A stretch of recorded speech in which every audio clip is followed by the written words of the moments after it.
All right, so we're doing a series here where we're going to do every subdivision in Petaluma.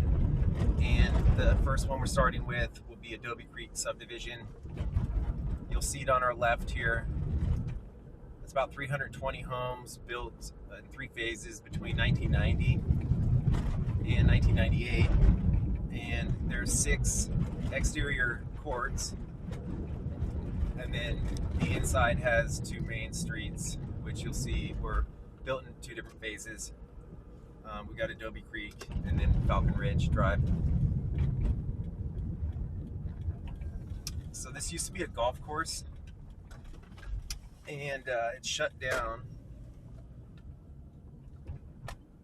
in 2018. It was actually a pretty nice golf course, but golf just kind of became not as popular, and it didn't really make it. If it could have hung on until 2020 during COVID, when golf got popular again, it probably would have done pretty well. So the first side we're going to start with is Falcon Ridge. You'll see these different style homes compared to the ones on Adobe Creek, like I said, and different styles, different sizes, but still part of the same subdivision. So homes here range from 1,810 square feet to just over 3,300 square feet. Lot sizes are about 4,100 square feet to the biggest one, which was 10,471 square feet. But the average lot size is about 5,800 square feet. So not a lot of size in the backyards and stuff. You do have the occasional lot that does have a big yard, but most of them are pretty small. So you can see we've got some interior courts in here as well. Raffles Court is one of them. Wedgewood is another that we're going to come up to, where there's actually a couple houses for sale. These videos, the purpose of these videos is not to be a super polished, highly edited thing. It's just kind of a little more raw and just informational. And what I'm doing is I've built a map, and I'm building out a map that has every subdivision. It's interactive. You can hover over one and you'll get information about that subdivision, sizes, when it was built, how many homes, and then you'll be able to click on the YouTube links as I make videos. So to our right, we have a house that's for sale right now for 1.15. It's been on for 10 days. It's active. We've got another one. Enabled. Got another one for sale right there on the right. That's been on for 38 days. It's $1,099,000. And then this one to our right is pending.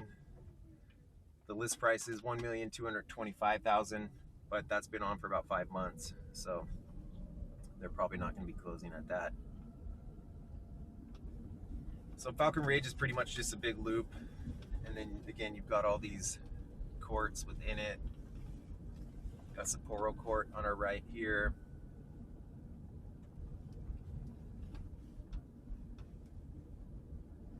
Adobe Creek does have an HOA. It's not super expensive. It's monthly, and it kind of covers, at this point, it just covers the land, the landscaping, the grounds maintenance. As you'll see, there's quite a bit of things that the HOA takes care of. But the golf course itself is pretty much just overgrown fields. The owner has to maintain those fields for fire safety and to make sure rodents and all that type of stuff don't overtake it. But at this point, they're really not sure what's going to happen. The owners proposed a couple things, building a 9-hole course and giving it back to the homeowners to run. He really wants to build a subdivision, kind of where we're headed now, which I'll show you, but it's really up in the air, and he has to get everybody on board. So these houses you're seeing now are some of the bigger models, 3,300 square feet. This is the Adobe Creek side. I actually grew up in one of those houses we just passed. So growing up here as a kid was great because the golf course was going. There's a lot of people. There's a huge clubhouse. It had a restaurant, a store. There's always a lot of stuff going on. So it was pretty cool while it was still operating. But now that building is pretty dilapidated. I think they're actually trying to rent out the restaurant space. To our right, we've actually got another listing right there. That one's been on for 4 months. It's in contract, and the price was just under 1.1.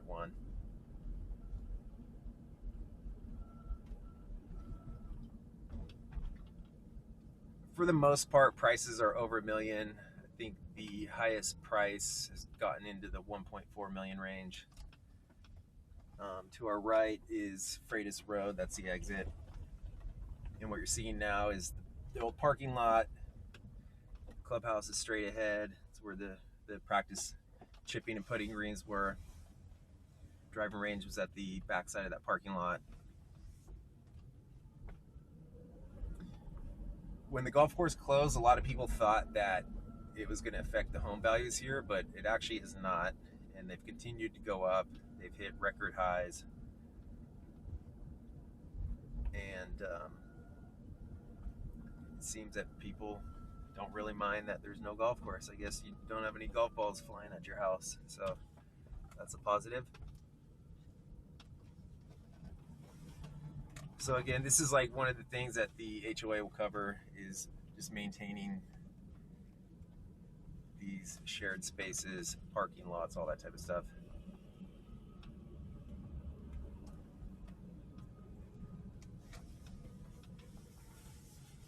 The HOA here too, basically there's guidelines, what color you can paint your house, you know, if you're trying to do exterior improvements or modifications. They really want to keep it consistent. So that's one of the really good things about this HOA. You don't see any rundown houses here, so it really holds the values.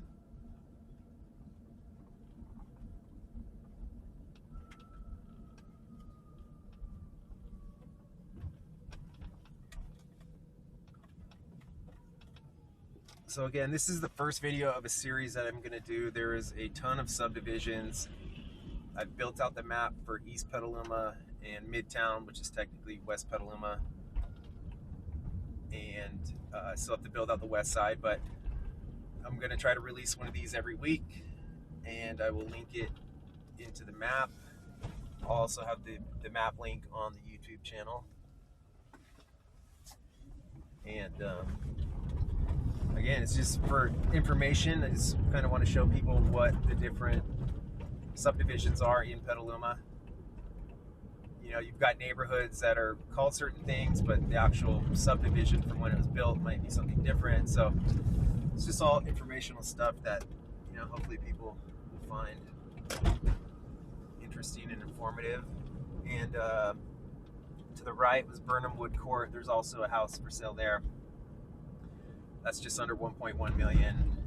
It's active. It's been on for 4 months. And, you know, things are taking a little bit longer to sell, but really nice ones are still going very quickly. I think we had a couple sales in there for about 1.3 recently. That moved pretty quick. So just the last thing I'm going to show you, this was the 7th hole. It runs along the creek. You can kind of see the fencing's seen better days. It's just really an open field at this point that they keep mowed down. So you actually went over the trees there to the green. It was actually a pretty cool hole. It was one of the tougher holes on the course. Anyway, that's a wrap for Adobe Creek. Next, we will be doing Southgate. Video protected.